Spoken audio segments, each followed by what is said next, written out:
Subscribe करें हमारे YouTube channel साधना gold को और पाएं वीडियो सबसे पहले।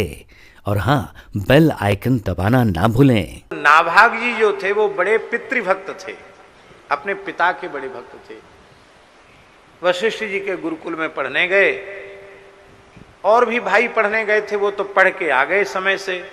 और नाभाग जी का मन इतना लग गया पढ़ने में कि वो लौट के आए ही नहीं। बहुत लंबा समय बीत गया। बाद में वे जब आए तब तक भाइयों का विवाह हो चुका था, उन्होंने संपत्ति का बंटवारा भी कर लिया था। इन्होंने कहा महाराज मेरी संपत्ति, मेरा हिस्सा। तो भाइयों ने कहा तुम्हारे हिस्से में ये बूढ़े पिता माता हैं, इनको ये तुम्हारे हिस्से में छोड़ दिया हम लोगों ने, इनको बांटा नहीं। सब तो बांट लिया, बुढ़ा बुढ़िया को नहीं बांटा, मैया बाप को, ये तुम्हारे हिस्से में है।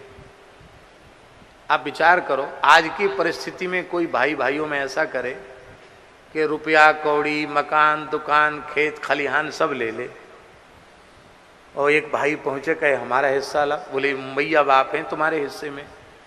वो तो महाराज कोर्ट की शरण लेगा, झगड़ा करेगा। लेकिन धन्य है, पढ़ने लिखने का फल यही है। शिष्य के लिए सद्गुरु की सेवा से बड़ी कोई संपत्ति नहीं, और पुत्र के लिए पिता माता की सेवा से बढ़कर कोई संपत्ति नहीं।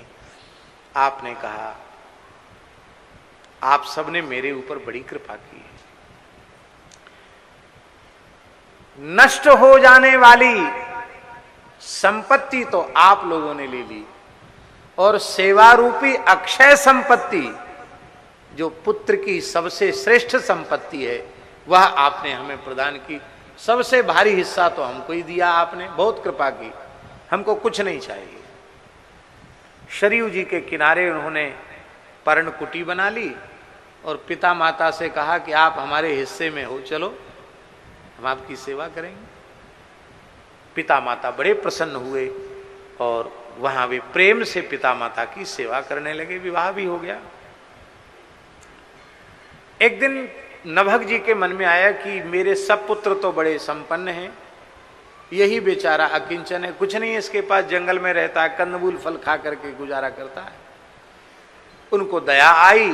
पिताजी ने कहा कि देखो, उत्तराखंड में अंगिरा गोत्र के ब्राह्मण सदैव स्वर्ग जाने के लिए यज्ञ कर रहे हैं, और वे छठे दिन के मंत्र भूल जाते हैं, कुछ विधि में व्यतिक्रम हो जाता है, इससे वे अपने लक्ष्य को नहीं पहुंच पा रहे हैं।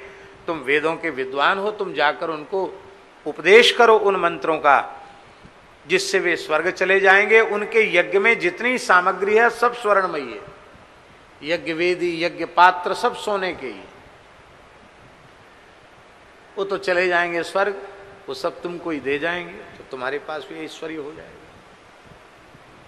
यद्यपि नाभाग जी के मन में धन की कामना नहीं थी, पर पिताजी ने जो कह दिया उसको तो मानना ही है। जो आज्ञा कह के वे आए, छठे दिन के मंत्र बताए, ब्राह्मण तो सदैव स्वर्ग चले गए, और वो सारा सोना उन्हीं को मिल गया। ब्राह्मणों ने कह दिया था कि ले लो, सब तुम्हारा है।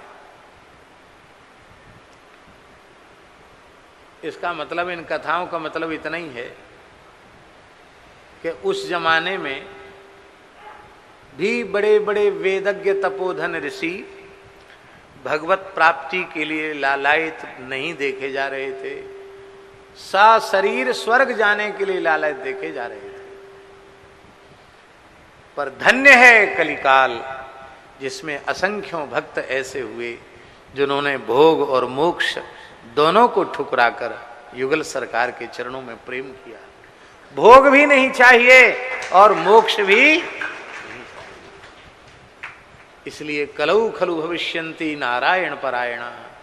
भगवान की भक्ति के कारण ये कलिकाल सबसे श्रेष्ठ युग है।